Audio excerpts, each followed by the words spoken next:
За юу яцхан Dreamcast та бүхэнд энэ удаагийн хичээлээр 3D motion track-ийг одоо After Effects дээр хийж үзүүлэх гэж байна. За тэгээ 3D motion track нь болохоор одоо 3 хэмжээстэд зургийг одоо шууд хослуулж хөтлөх одоо хичээл байгаа. За тэгээ бичлэгээ үзцгээе.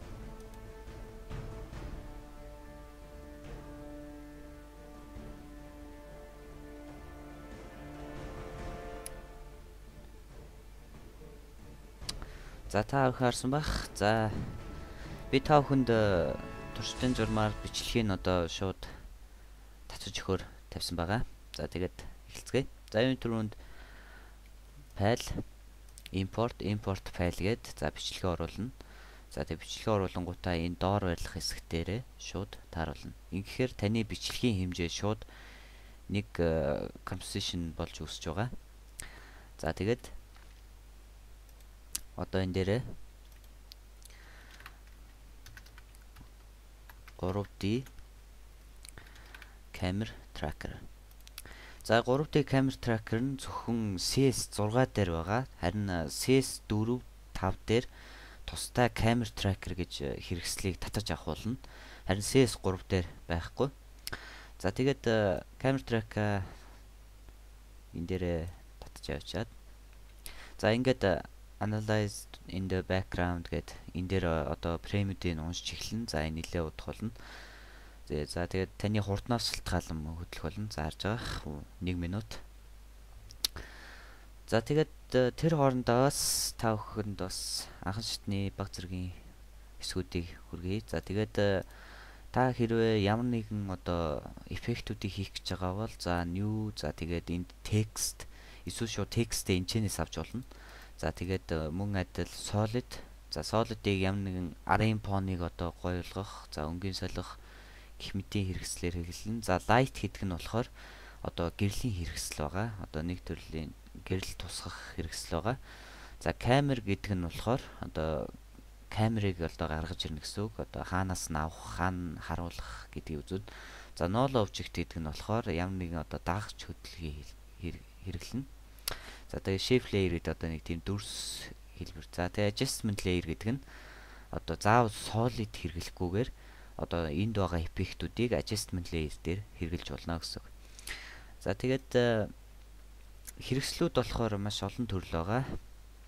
За тэгээд бас бүрэн үс үзээ болоо. За тэгээ magic bullet гэдэг эдрийг бас суулгана.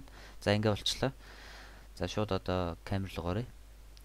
За ингээ харж байгаах та бүхэн энд байгаа бүх хэсгүүдийг энэ хэсэг бүр нь одоо камераар одоо орсон гэсэн үг. Одоо бүх хэсгүүдийг одоо цэглэж одоо оруулсан гэсэн үг.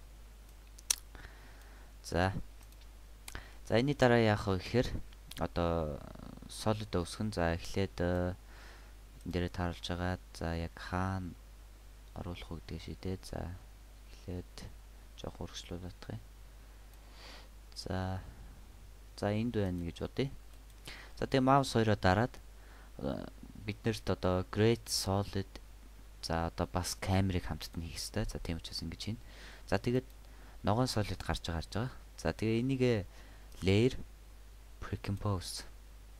За энэ нэг төрлийн одоо compositionтай адилхан. За та тусдаа нэг одоо өөрөө нээж хийн гэсэн үг. За энэ хэсгийг одоо ногоон за фон. За тэгээ leave all гэж шууд. За окей.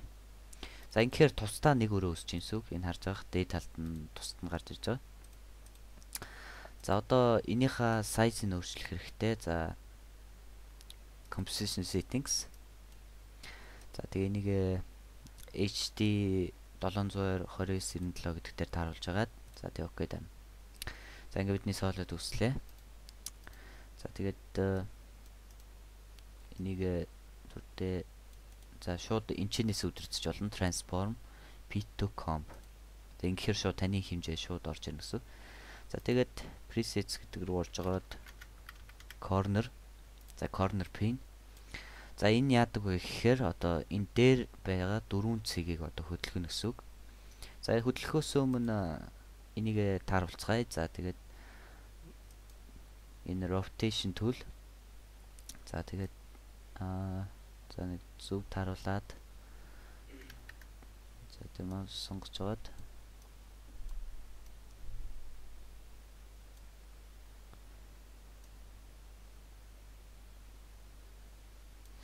за одоо ингээд дагаж хөдөлж байгаа нь харагдаж байгаа.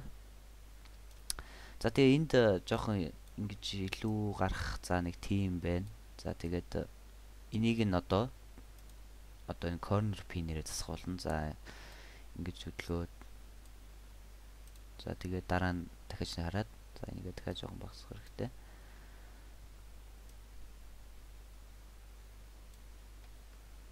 За дээд хэсгээрээ дахиад жоохон.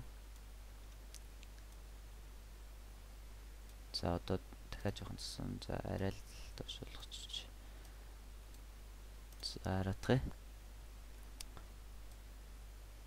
За энэ дээрээ жоохон илүү гараад байна. За тийм учраас шууд зүгээр асуудалгүй нэгээ жоохон иш болгоод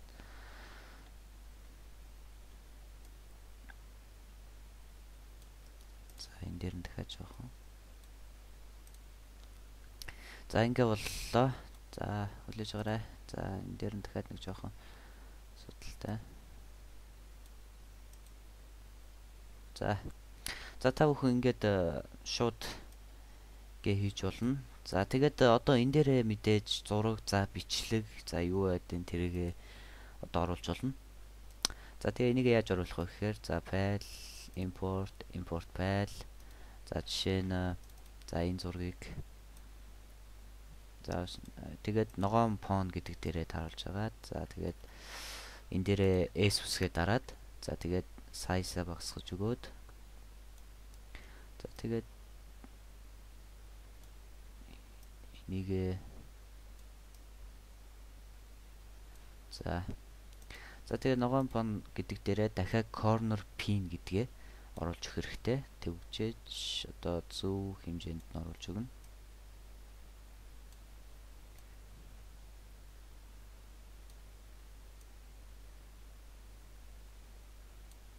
За одоо харцгаая.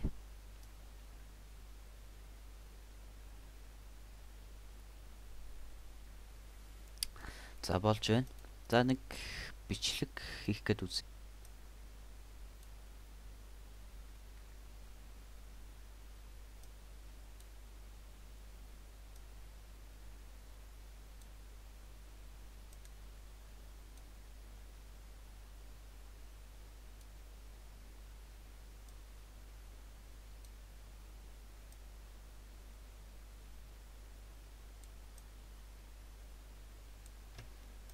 За харцгаая.